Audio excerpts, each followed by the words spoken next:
Morning student, કેમ છો બધા? મજામાં ને? અંજલિ વિદ્યા મંદિરમાં આપ સર્વનું સ્વાગત છે. આજે આપણે પ્રકરણ 11 માપન એના વિશે જાણવાના છીએ. તમે અગાઉ અભ્યાસ કરી જ ગયા છો કે ચોરસ અને લંબચોરસ આકૃતિઓને માપવા માટે આપણે શું શોધવું પડે છે? તો કે ક્ષેત્રફળ અને તેની પરિમિતિઓ. તો સમલંબ ચતુષ્કોણનું ક્ષેત્રફળ, સામાન્ય ચતુષ્કોણ અને વિશિષ્ટ ચતુષ્કોણનું ક્ષેત્રફળ, બહુકોણનું ક્ષેત્રફળ, ઘન આકારોનું ક્ષેત્રફળ, ઘન, લંબઘન અને નળાકારના પૃષ્ઠફળ એટલે કે પૃષ્ઠીય ક્ષેત્રફળ, ઘન, લંબઘન અને નળાકારનું ઘનફળ અને ક્ષમતા એટલે કે એનું કદ અને એની ક્ષમતા વિશે તો જુઓ, તમારે યાદ રાખવાની બાબતો છે એ તમને અહીં દર્શાવેલી છે કે ક્ષેત્રફળ છે તો આકૃતિ વડે સમતલમાં રોકાયેલી જગ્યાના માપને તે આકૃતિનું ક્ષેત્રફળ કહે છે. ક્ષેત્રફળ કોને કહે છે? તો કે આકૃતિ દ્વારા જે જગ્યા રોકાયેલી છે એ જગ્યાના માપન માટે જે લઈએ છે એને ક્ષેત્રફળ કહે છે. પછી છે પરિમિતિ. આકૃતિની હદ દર્શાવતી રેખાના માપના સરવાળાને આકૃતિની પરિમિતિ કહે છે.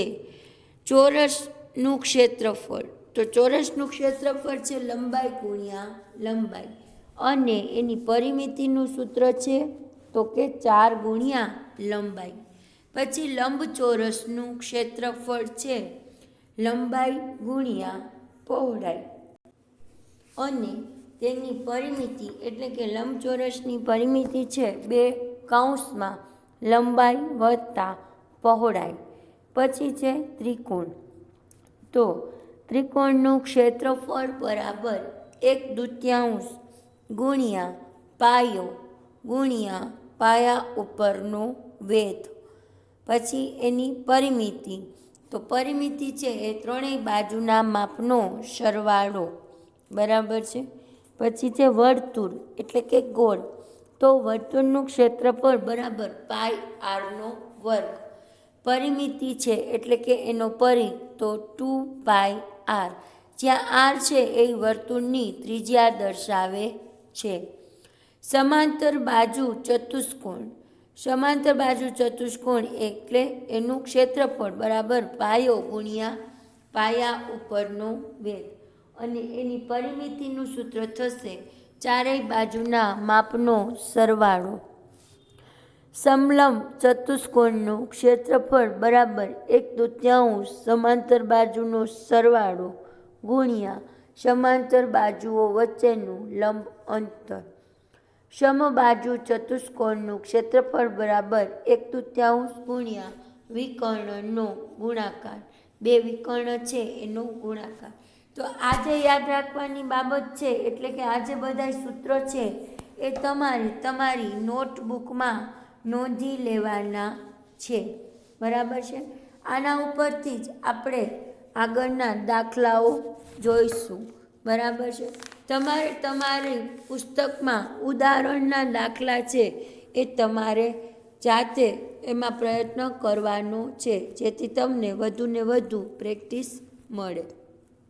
જુઓ બાળમિત્રો, તમારે છે તમારી ચોપડીનું તમે પાના નંબર 170 ખોલો. જુઓ, એમાં તમને આકૃતિઓ દર્શાવેલી છે, આકાર લખેલા છે અને એના ક્ષેત્રફળનું સૂત્ર લખેલું છે, બરાબર છે. તો હવે એના પરિમિતિનું સૂત્ર લખવાનું છે. તો પહેલું છે લંબચોરસ.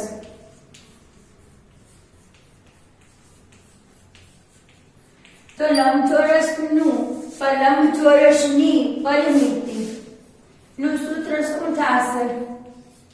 તો પરિમિતિ બરાબર 2 લંબાઈ વત્તા પહોળાઈ. આ તમે અગાઉ ધોરણ 6 માં તમે ભણી જ ગયા છો, બરાબર છે. તો લંબચોરસની પરિમિતિ બરાબર 2 કૌંસમાં લંબાઈ વત્તા પહોળાઈ. એ પછી તમને ચોરસ આપેલું છે, તો તમારે લખવાનું છે બીજું, ચોરસની પરિમિતિ બરાબર 4 ગુણ્યા શું આવશે, 4 ગુણ્યા 1 બાજુનું માપ. જ્યારે નિયમિત ચોરસ હોય ત્યારે આ સૂત્ર લાગુ પડે છે, પરંતુ જો નિયમિત ન હોય ત્યારે નિયમિત ચોરસ એટલે કે સમબાજુ નિયમિત ચોરસ ન હોય તો શું થશે, તો પરિમિતિ બરાબર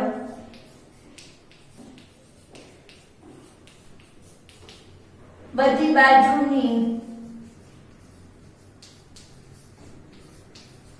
લંબાઈનો સરવાળો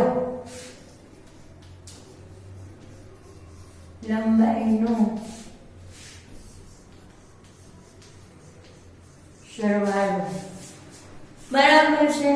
તમે આ રીતે એનું લખી શકો. એ પછી છે ત્રિકોણ, બરાબર છે. તો ત્રિકોણની પરિમિતિ શું થશે, તો કે ત્રિકોણની પરિમિતિ બરાબર ત્રિકોણની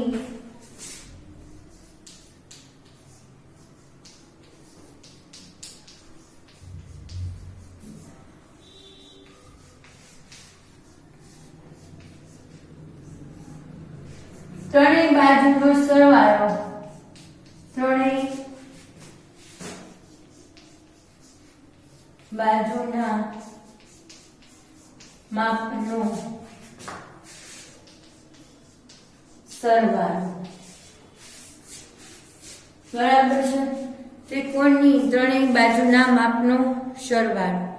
પછી સમાંતર બાજુ ચતુષ્કોણની પરિમિતિ, સમાંતર બાજુ ચતુષ્કોણ એટલે શું છું, તો કે જોઈએ તો લંબચોરસ જ થાય, બરાબર છે. છતાં એ આપણે લખીએ છીએ અહીંયા સમાંતર બાજુ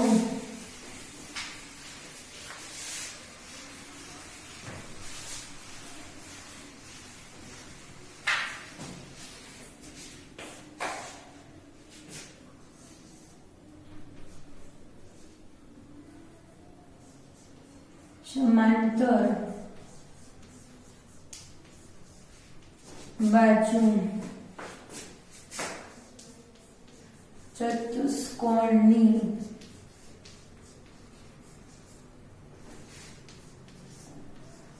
પરિમિતિ બરાબર શું થશે, તો કે 2 ગુણ્યા પાસેની 2 કૌંસમાં પાસેની 2 બાજુઓના માપનો સરવાળો, બરાબર છે. પાસેની 2 બાજુઓના માપનો સરવાળો અને વર્તુળની પરિમિતિ એટલે કે પરિઘ, વર્તુળની પરિમિતિ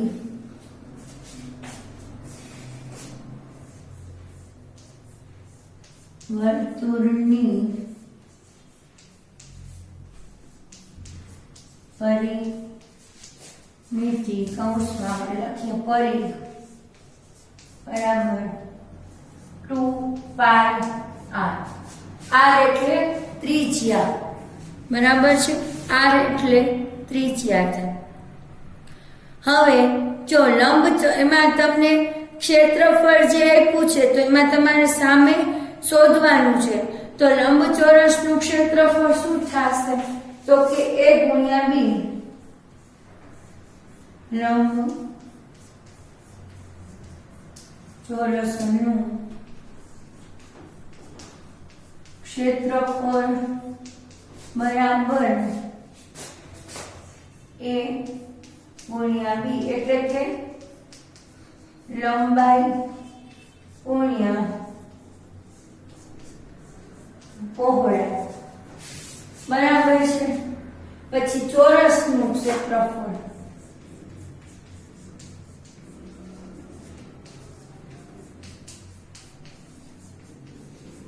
તો લંબાઈ ગુણ્યા લંબાઈ, એટલે કે a ગુણ્યા a જે તમારે આપ્યા છે ને સામે એ તમારે જોડવાનું છે એમાં.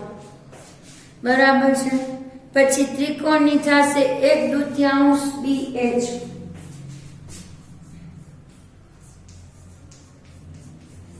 ત્રિકોણનું ક્ષેત્રફળ બરાબર 1/2 BH. આ રીતે દર્શાવવામાં આવશે. પછી સમાંતર બાજુ ચતુષ્કોણ તો BH અને વર્તુળનું πb નો સ્ક્વેર બરાબર છે. આ રીતે દર્શાવવામાં આવશે. બરાબર છે. હવે જુઓ તમને અહીં યોગ્ય રીતે જોડકા. તો તમારે સૌ પ્રથમ જે આકારો આપેલા છે એ આકારોના તમારે ક્ષેત્રફળ શોધવાના છે. ક્ષેત્રફળ શોધી લીધા પછી તો સૌપ્રથમ છે તો આપણે એનું અહીં ક્ષેત્રફળ શોધીએ.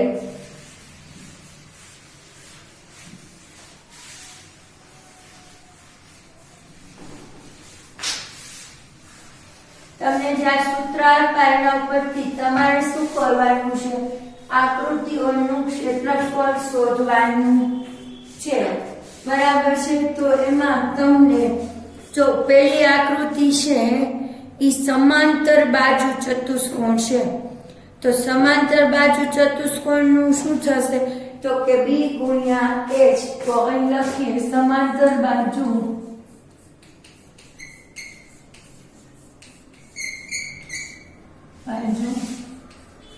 ચતુષ્કોણ બરાબર b ગુણ્યા h. તો b બરાબર કેટલી આપેલા છે? તો કે b બરાબર 14 અને 7. તો અહીંયા આપણે લખશું 14 ગુણ્યા 7. તો 14 108 બરાબર છે. 14 108 સોરી 98 સેમી આવશે. અહીંયા 14 98 સેમી બરાબર છે. હવે એવી રીતે સમાંતર બાજુ ચતુષ્કોણનું કર્યું. હવે જે અર્ધગોળાકાર છે બરાબર, તો આપણે લખીએ અર્ધવર્તુળનું ક્ષેત્રફળ બરાબર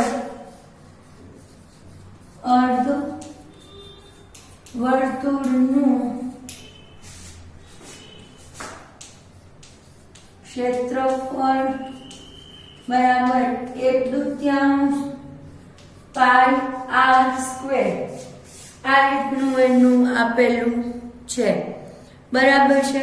તો 1/2 ના 1/2 પાઈની કિંમત આપણે અહીં 22/7 અને r કેટલા આપેલા છે? તો કે r છે તમે જુઓ આખું જે છે એ 14 નું આપેલું છે. બરાબર છે. એટલે r છે એ r છે એ 7 સેમી નું આપેલું છે. તો અહીં 7 ગુણ્યા 7. તો આ 7 ગયા આ 7 ગયા 22 ક્યાં આવશે? 11. એટલે કે અહીંયા આવશે 77 સેમી. બરાબર છે. તમારે આનો જવાબ 77 સેમી સ્ક્વેર આવશે. Semi square. હવે એના પછીની જે આકૃતિ છે પછી છે ત્રિકોણ. તો ત્રિકોણનું ક્ષેત્રફળ બરાબર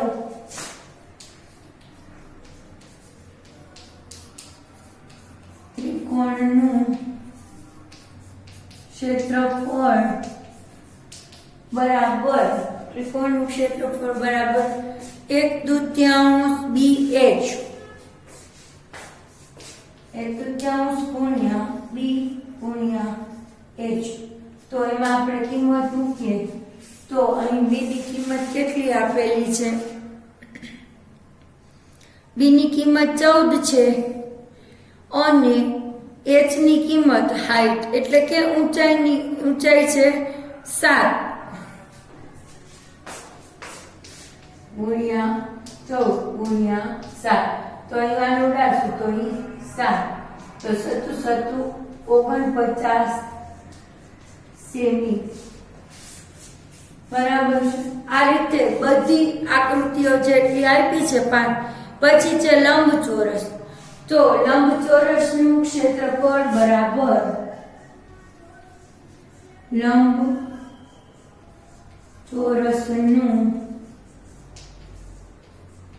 ક્ષેત્રફળ બરાબર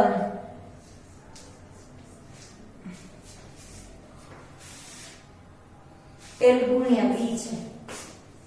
લંબાઈ ગુણ્યા પહોળાઈ. તો લંબાઈ કેટલી આપેલી છે? 14 સેમી અને 7 સેમી. તો અહીં આપણે લખી શકીએ 14 ગુણ્યા 7 તો 98 સેમી નો સ્ક્વેર. એ પછીનું જે પાંચમું આપ્યું છે એ ચોરસ આપ્યું છે. તો ચોરસનું ક્ષેત્રફળ બરાબર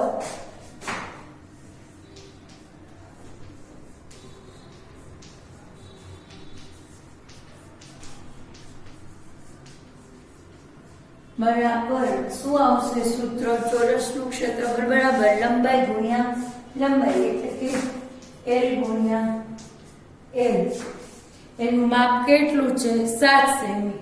તો 7 ગુણ્યા 7 એટલે 49. હવે તમે જુઓ એમાં તમને 3 રકમ પણ આપેલી છે. 49 સેમી નો સ્ક્વેર, 77 સેમી નો સ્ક્વેર અને 98 સેમી નો સ્ક્વેર. તો તમારે એ રકમને છે તો આની સાથે તમારે જોડવાની છે. અહીંયા 98 સેમી સ્ક્વેર 49 સેમી સ્ક્વેર અને 77 સેમી સ્ક્વેર બરાબર. તો 49 નું એક અહીંયા આવશે, પછી આ છે 98 માં આવે છે, અહીં આ 49 આવે છે, પછી 77 આવે છે અહીંયા, અને પછી ફરી પાછું 49 આવે છે બરાબર છે. તો તમારે આ રીતે પેલા બધાની ગણતરી કરવાની અને પછી એની સામે તમારે એને જોડવાના છે. હવે જુઓ એમાં તમને બી માં કહેલું છે કે ઉપર દર્શાવેલ આકારની પરિમિતિ લખો. તો મેં તમને પરિમિતિનું સૂત્ર કરાવેલા છે. તો તમારે સૂત્રમાં કિંમત મૂકી અને પરિમિતિ કરવાની છે બરાબર છે. અહીં આકૃતિમાં હવે આપણે અહીં છે આ તમને સમજાય ગયું બધાને? ચાલો આપણે આની ને આની એક વાર પરિમિતિ પણ સમજી લઈએ.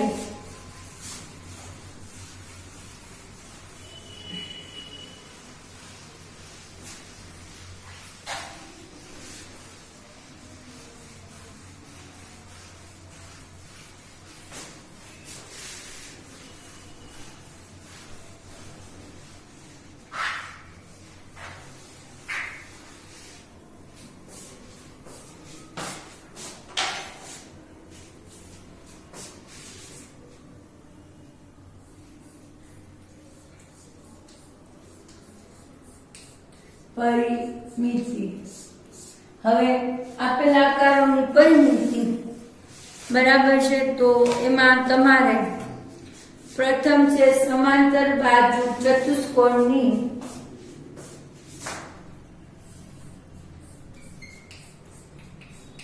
સમાંતર બાજુ ચતુષ્કોણની પરિમિતિ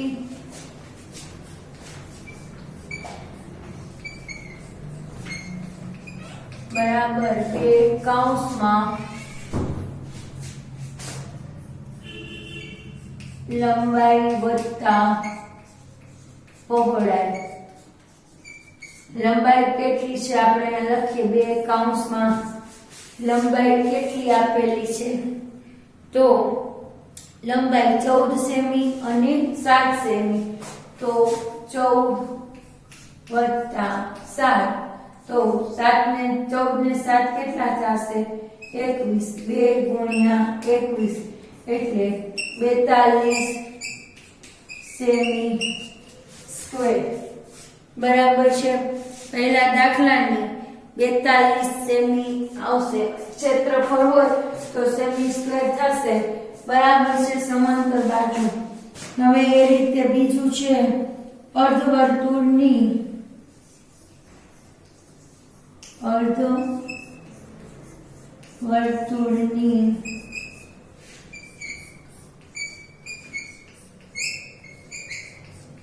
પરિમિતિ બરાબર